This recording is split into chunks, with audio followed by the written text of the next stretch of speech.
Hello, YouTube divers. This is WaterEye 122, and I want to welcome you all back to another episode of Magic Metal Mondays. So today we are going to be reviewing another Sonata Arctica album. I know. We're almost there. We just got this album and the following album, and then we will have reviewed their entire discography in depth. So, yeah, that's crazy actually. Um, but yeah, so today we're going to be reviewing their ninth studio album from 2016, entitled The Ninth Hour. So, if any of you remember my Sonata Arctica ranking, I actually placed this album pretty darn high, and I placed this above records like Reckoning Night, Winter Hearts Guild, and Unaya, which may or may not have given me some controversy, but we'll leave it at that. And ultimately, that controversy was what inspired me to do this whole um, discography re-listen, and I'm so glad that I did. Because with the Ninth Hour, I basically pretty much feel the same way about it as I did back when I first ranked Sonata Arctica's albums. This is a very lush, this is a very classical, this is a very atmospheric album. And also emotional, because I think this album has some of Sonata Arctica's most emotional stuff. And I know power metal fans don't really want that, or at least to this extent. So I mean, I can understand why many Sonata Arctica fans, especially the older ones, don't like this album. But for me, I love it. So, and we're gonna find out why right now. So let's get into it. So the lineup of this album is the same it's the same one that's been on Pariah's Child. You still have Toni Kakko on vocals, Elias Vilhinen on the guitars, Pasi Kapanen on bass, Henrik Klickenberg on keyboards, and Tommy Portimo on drums. And right off the bat, I'll say that this is a very piano-driven and vocally-driven album. This isn't going to attract a lot of power metal connoisseurs. This isn't going to attract many people who like in-your-face production. This is going to attract people who love atmosphere, who love orchestra stuff, who love symphonic metal for that matter. Um, and this is basically going to be an album that, especially if you're a newer fan of Sonata Arctica, you might gravitate to this album more, which is, I think, the reason why I love this album. Or one of the many reasons, anywho. Alright, enough yammering, let's talk about the tracks. So, there's 11 tracks, but I'm also going to be including the Run to You cover bonus track, originally made by Bryan Adams, and I'll discuss why in a minute. So, here we go.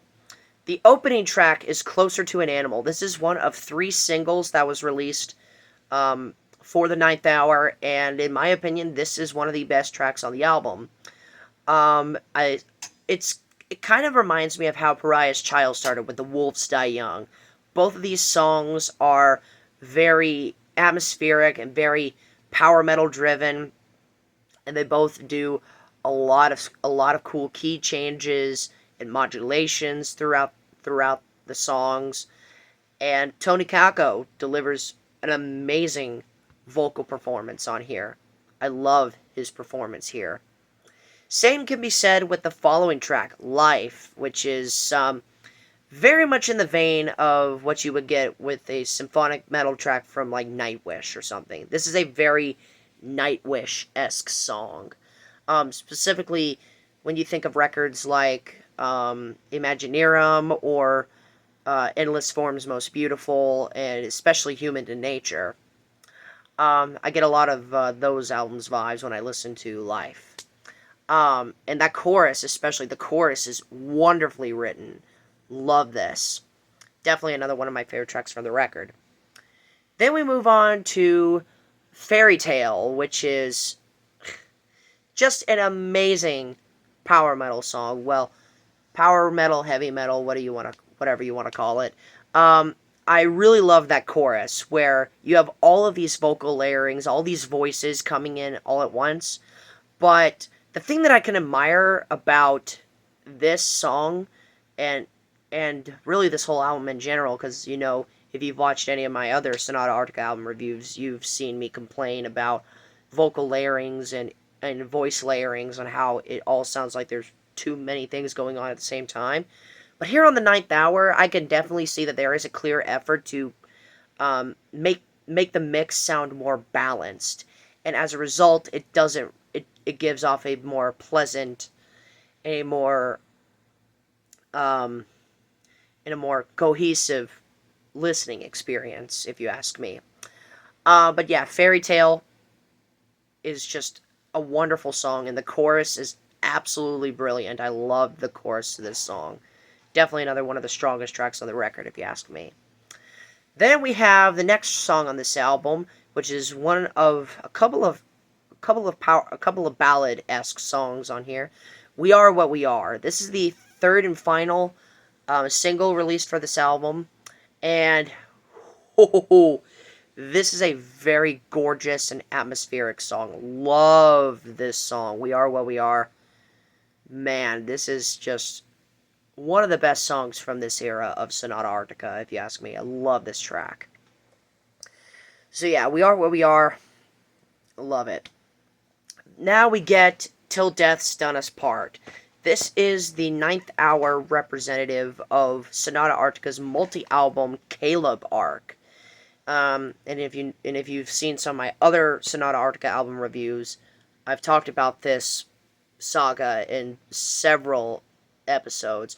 You have ended this chapter from Silence, Don't Say a Word from Reckoning Night, arguably the most popular song from this saga. Caleb from Unaya, and Juliet from The Days of Grace, and even The Last of the Lambs from Talvio. But yeah, Till Death's Done Us Part is the Caleb Saga song on the Ninth Hour, and this is a very strong power metal song. One of the the first actual power metal song on this album. And yeah, I really think all the power metal enthusiasts would really like this song. It's power metal, but with a little bit of a modern twist. I love this song. It's a very good song. Then we get two average songs. We have another ballad, Among the Shooting Stars, which is fine, but this album has way stronger ballads, if you ask me. And then we have Rise and Night, which is another power metal song, and I think this is one of the more average power metal songs from them. I would much rather listen to Till Death's Done Us Part over this, but that's just me.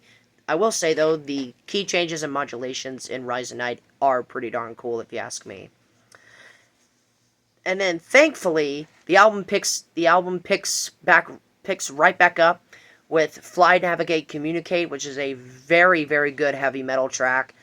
Yeah, definitely one of the more popular tracks on this record overall, as Sonata Arctica would play this on, I know, either on this tour and on the following album's tour to some extent, but yeah, Fly, Navigate, Communicate, love this track. Absolutely love it. Then we get the best ballad on this album, and that is Candle Lawns. Oh my gosh, bro. Candle Lawns just has to be one of the best ballads that this band has ever put out.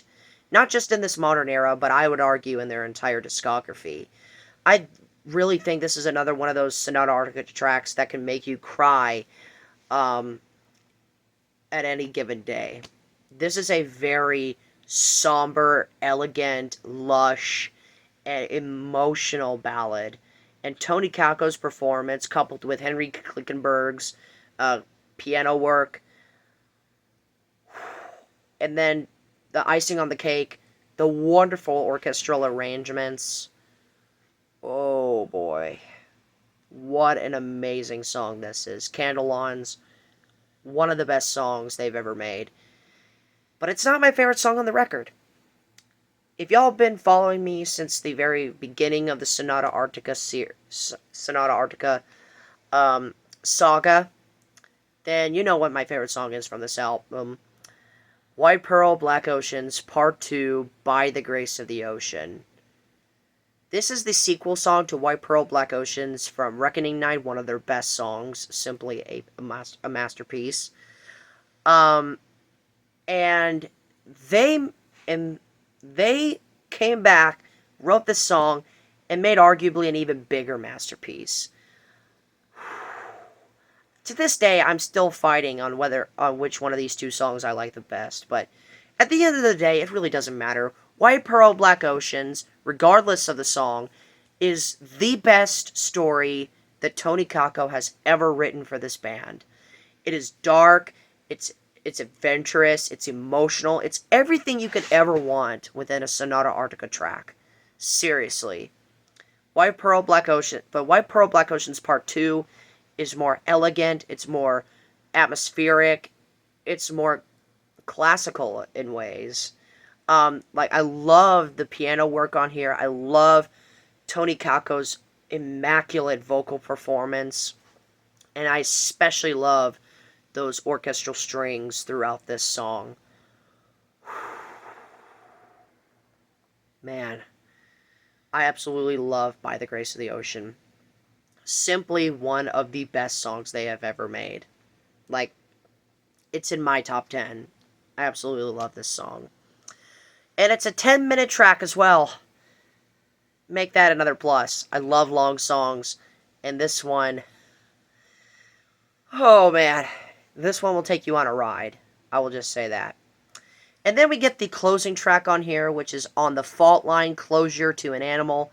And this is another ballad, and quite honestly, I think this one is kind of average. I mean, it's not as powerful as We Are What We Are or Candle Lawns, but I do like the purpose that it serves for this album. This is a bookend track, where you have one part of a track that starts at the very beginning of the album, and then the rest of it continues at the end. Shine On You Crazy Diamond by Pink Floyd on their Wish You Were Here album is the best example of this. But here, On the Fault Line is absolutely completely different than what Closer to an Animal was. Closer to an Animal was more upbeat and more rockin', where On the Fault Line is just a very atmospheric and a very lush ballad, which is fine, but I don't think it hits as hard as Candle Lawns or We Are What We Are, if you ask me. But I love this idea right here, and I wish Sonata Arctica did this on some of their other albums. I think that the whole concept of those albums would have sufficed, would have been twice as amazing if they did something like this. But yeah, On the Fault Line, pretty good, but there's better ballad choices on this album. And then we get the bonus track, Run to You, which is a Bryan Adams cover. And the reason why I'm bringing this up here, because I actually made a mistake when I was making the track-by-track analysis.